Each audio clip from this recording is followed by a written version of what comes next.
Chapter 15, The North Pole. The children's faces lit up as they saw the North Pole. It wasn't the real North Pole, but it was an incredible recreation of it. Inside the hospital's freezer room there were inches of snow on the ground. It must have been made from all the flakes of ice that had gathered on boxes of fish fingers and bags of frozen peas. There were snowflakes and ice caves and even an igloo. A fan stuck to the ceiling swirled the air around, blowing little pieces of ice about the room. It looked like it was snowing. The snow sparkled in the fluorescent light from the corridor like diamond dust. "Wow," said Tom. "It's beautiful," said Amber. The girl had always seemed to be the toughest of the group, but now Tom could see that Amber had tears welling in her eyes. "Please tell me what you see," said Robin. In this moment of wonder, the children had quite forgotten that since his operation on his eyes, Robin could not yet see a thing. His bandages had to stay on for weeks yet. "It's perfect," replied Amber. "How?" asked Robin. "Robin, there's snow everywhere," said Tom. "It's falling from the sky. I can feel it on my face. And there's a snowdrift and even an igloo," said Tom. "And I don't believe it. Look here, Amber." Leaning to the far side of the igloo was a Union Jack flag. It was attached to a wooden pole that looked as if it had been snapped off a building. Perhaps it had been snapped off the side of this very building, the Lord Funt Hospital. "That must be so you can place it in the snow," said George, "like adventurers do, to prove to everyone that you really were here." "Place what in the snow?" demanded Robin eagerly. "A flag," replied Tom. "Sorry, I should have said that." "Pass it to me," ordered Amber. Tom carefully placed the flagpole in her hand. The girl tried to place it down, but her arms were in casts and she couldn't. "I can't do it," said Amber, clearly frustrated. "Let me do it," said Tom. "No," she snapped. "Let's forget the whole thing. This is stupid." "It's not stupid," said Tom. "I thought you said the Midnight Gang was all about children working together." "It is," replied Amber grumpily. "Then let me help. In fact, let's all help. Let's do it together."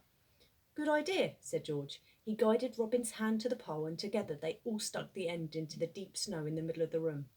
"I hereby declare myself, Amber Florence Harriet Latty, to be the first girl to reach the North Pole. Hooray!" cheered the boys. Thank you," began Amber grandly. "I really do need to thank a few people." "Oh, here she goes," said George. "This may take some time," hissed Robin to Tom.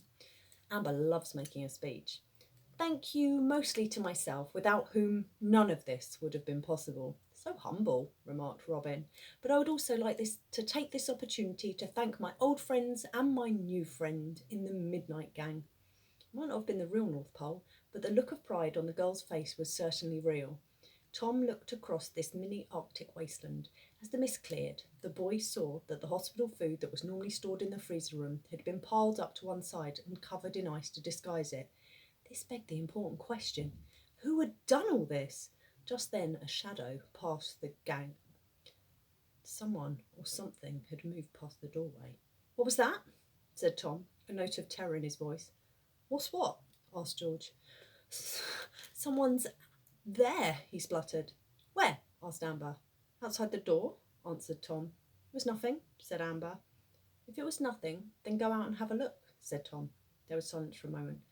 "I can hardly go out and check in my wheelchair now, can I?" replied Amber. "I could go out, but the looking part I would find hard," said Robin. All eyes turned to George. "I would love to go, just as soon as I finish this tub of ice cream," said George. He had chocolate ice cream around his face, and he dipped his hand into the tub to get another scoop. Now all eyes turned on Tom. "I can't go," he explained. "Why ever not?" demanded Amber. The boy looked down to his pink frilly nightie. "In this?" "That's hardly a good excuse," replied Amber. "Girls have to wear nighties. Let's take a vote. All in favour of Tom going to see who it is, put their hands up." Predictably, the other two boys raised their hands. "Mine would probably be raised too if they could, so that's settled then," said the girl grandly. "Off you go, Tom." "But," he protested, "do you want to be made a permanent member of the Midnight Gang or not?" she asked, already knowing the answer. "Yes, but then get out of here," she ordered, "right now." The ice underfoot was getting slippery now, and Tom nearly fell over with each step. Slowly, he reached the doorway to the freezer room. Tom peered out to the left. He couldn't see anything. Then he peered to the right. Out of the shadows came something, the unmistakable figure of a polar bear. "Grrr," it growled. "Ah!" the boy screamed.